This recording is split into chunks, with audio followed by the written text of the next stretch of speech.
Hello friends, வணக்கம். Welcome to my channel Me&Mom stars. இன்றைக்கி நம்ம சேனலில் ரேஷனில் போடுற பச்சரிசியை வேஸ்ட் பண்ணாமல் எப்படி வத்தல் செய்கிறதுன்னு பார்க்க போகிறோம். அதுவும் 2 ஃப்ளேவரில் செய்ய போகிறோம். ஒன்று பூண்டு ஃப்ளேவர், இன்னொன்று புதினா ஃப்ளேவரில் செய்ய போகிறோம்.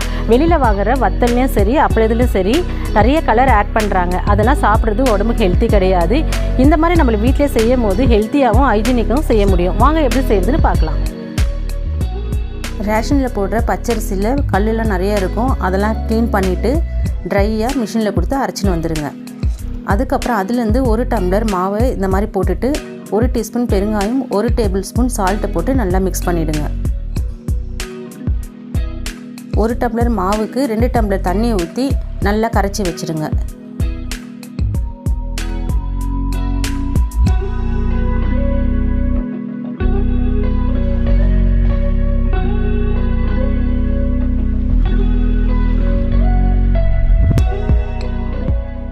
அதுக்கப்புறம் மாவை வேக வைக்க போகிறோம். அதுக்கு 5 டம்ளர் தண்ணி நான் ஊற்றுறேன். எந்த டம்ளரில் மாவு எடுத்தோமோ அதே டம்ளரில் 5 டம்ளர் தண்ணி ஊற்றி நல்லா கொதிக்க விடுங்க. அதுக்கப்புறம் மிக்ஸ் பண்ணி வச்சுருக்கிற மாவு ஊற்றி நல்லா வேக வைங்க. அதுக்கு திக்கான கரண்டி எடுத்து நல்லா கலக்கி விடுங்க. இல்லைன்னா மத்தோட பேக் சைடில் நீங்கள் இந்த மாதிரி மிக்ஸ் பண்ணி விடுங்க. நடுவில் இன்னொரு டம்ளர் தண்ணி ஆட் பண்ண போகிறோம். மொத்தம் 6 டம்ளர் தண்ணி.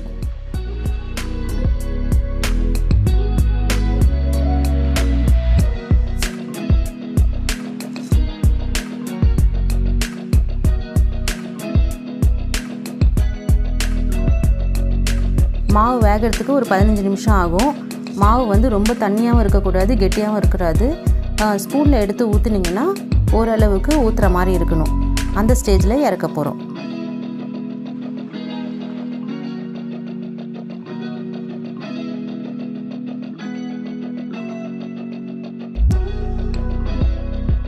மாவு நல்லா வெந்துடுச்சு.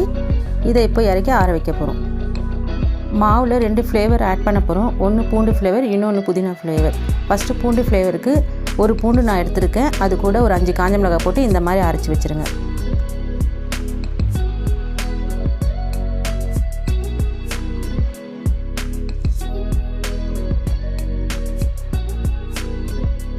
மாவு நல்லா ஆறிடுச்சு. இப்போ 2ஆக பிரிச்சிட்டோம். பூண்டு அரைச்சி வச்சுருக்கோம்ல, அந்த ஃப்ளேவர் இதில் போட்டு ஆட் பண்ண போகிறோம். இன்னொன்று வந்து புதினாவை 1 கப்பு பொடி பொடியாக கட் பண்ணி வச்சுருக்கேன். அதையும் போட்டு நல்லா மிக்ஸ் பண்ண போகிறோம். புதினாவை நான் அரைச்சி போடலை, இந்த மாதிரி பொடி பொடியாக கட் பண்ணி போட்டிங்கன்னா ரொம்ப நல்லாயிருக்கும். இப்போ இதை நல்லா மிக்ஸ் பண்ணி விட்டுட்டுங்க 2த்தையும். அதுக்கப்புறம் இதை வத்தலாக ஊற்ற போகிறோம்.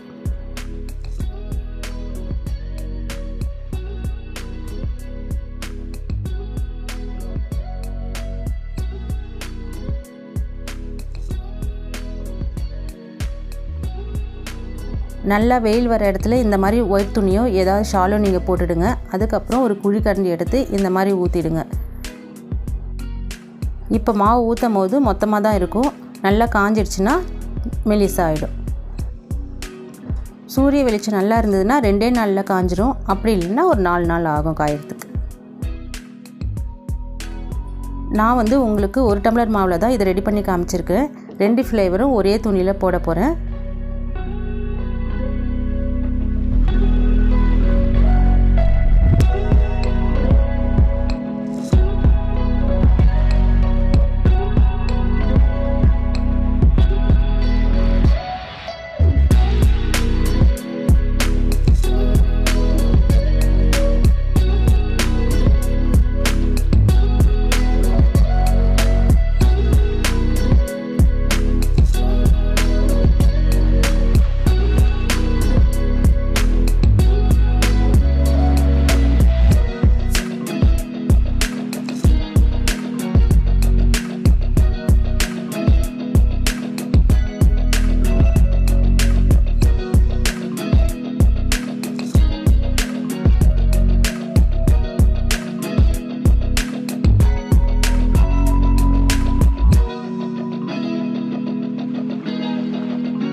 ஃபஸ்ட்டு நாளே ஒரு அளவுக்கு காஞ்சிருக்கும்.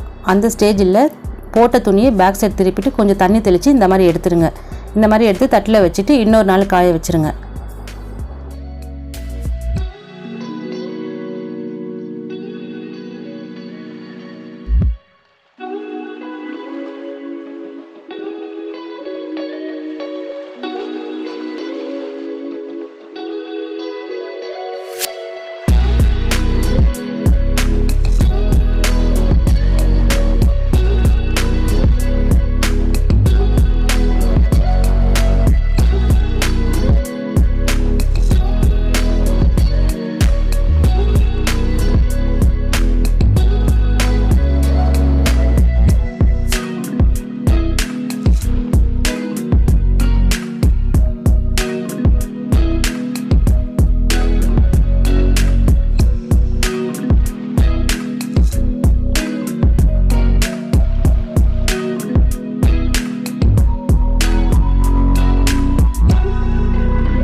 வத்தலெல்லாம் நல்லா காஞ்சிடுச்சு.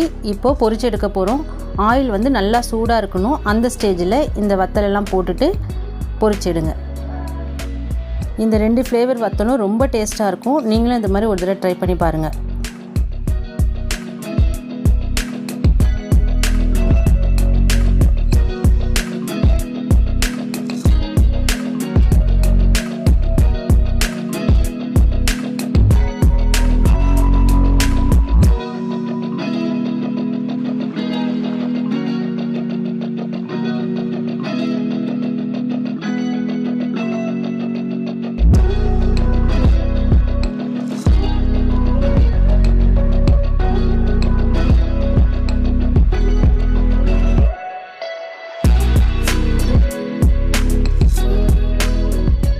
பார்த்தீங்களே, ஈஸியாக செஞ்சு முடிச்சிட்டோம்ல. இந்த மாதிரி நீங்களும் வேஸ்ட் பண்ணாமல் பச்சரிசியை ரேஷன்லேருந்து வாங்கினீங்கன்னா இந்த மாதிரி இந்த சம்மருக்கு ரெடி பண்ணி வச்சுக்கோங்க. இது லஞ்சுக்கு வச்சு சாப்பிட்டிங்கன்னா ரொம்ப டேஸ்ட்டாகவும் இருக்கும். குழந்தைங்களுக்கு ஸ்நாக்ஸாகவும் கொடுக்கலாம். இந்த வீடியோ பிடிச்சிருந்தா லைக் பண்ணுங்கள், ஷேர் பண்ணுங்கள், கமெண்ட் பண்ணுங்கள். மீ அண்ட் மாம் ஸ்டார்ஸ்க்கு சப்ஸ்கிரைப் பண்ணுங்கள். சுவையாக சமைங்க, அளவாக சாப்பிடுங்க. தேங்க்யூ.